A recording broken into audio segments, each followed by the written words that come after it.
Washington, AFP, just months before US President Donald Trump asks the public to re-elect him, his central pitch to conservatives, that he has remade the country's justice system in their image, is unraveling.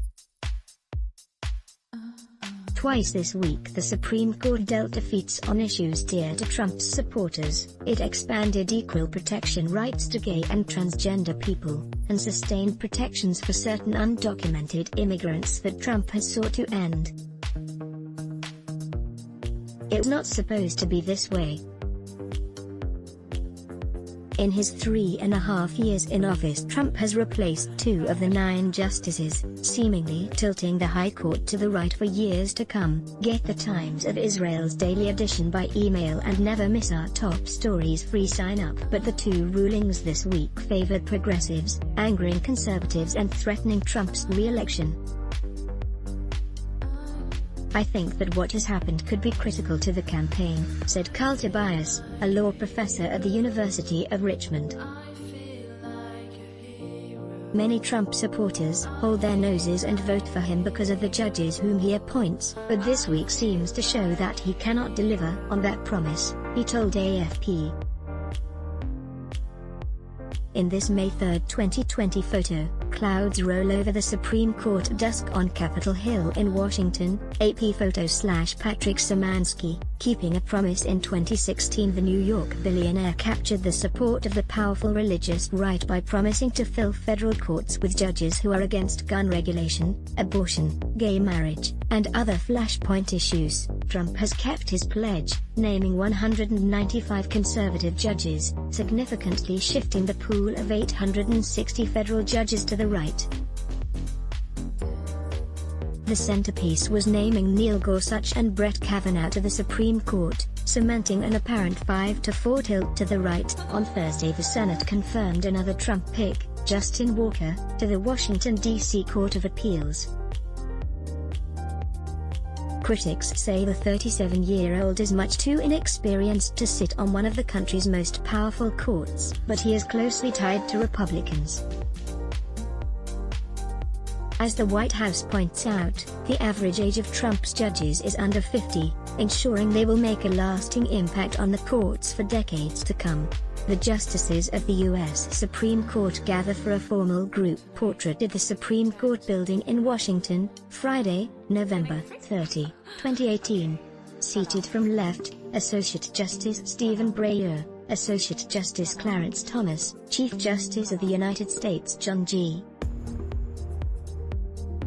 Roberts, Associate Justice Ruth Bader Ginsburg, and Associate Justice Samuel Alito Jr. Standing behind from left, Associate Justice Neil Gorsuch, Associate Justice Sonia Sotomayor, Associate Justice Elena Kagan and Associate Justice Brett M. Kavanaugh.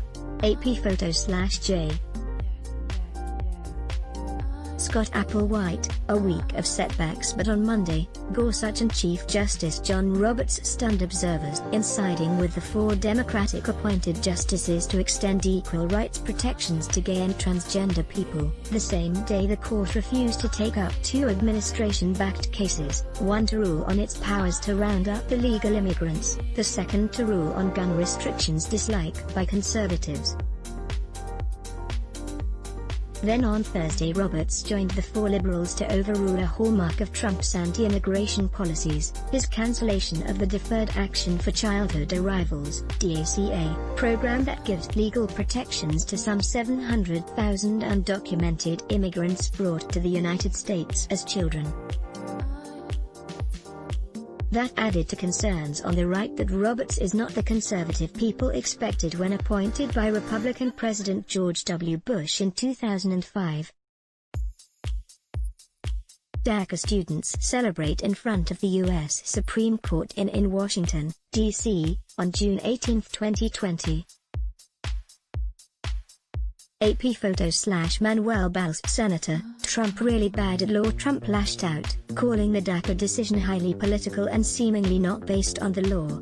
Do you get the impression that the Supreme Court doesn't like me? He tweeted, "These horrible and politically charged decisions coming out of the Supreme Court are shotgun blasts into the face of people that are proud to call themselves Republicans or conservatives." Analysts faulted Trump for making it personal. It shows how ignorant is Trump's belief that he can manipulate the Supreme Court by appointing justices who will rubber stamp his illegal behavior, said Tobias. Texas law professor Steve Vladeck said Trump's policies and orders are often legally unsound to begin with. In this Friday, June 26, 2015 file photo, people gather in Lafayette Park to see the White House illuminated with rainbow colors in commemoration of the Supreme Court's ruling to legalize same-sex marriage in Washington. AP/Pablo Martinez Monsiváis, "It's not that Chief Justice Roberts is a closet progressive. He's not. It's that the Trump administration is really bad at administrative law," Vladeck wrote on Twitter. Trump sought to turn the setbacks to his advantage, promising more conservative judges if he is re-elected. "I will be releasing a new list of conservative Supreme Court justice nominees by September 1, 2020, or 2 months before the election," he said. "Based on decisions being rendered now, this list is more important than ever before. Let's block ads. Why?" Show your love for him. Click the link in description. Thanks for watching.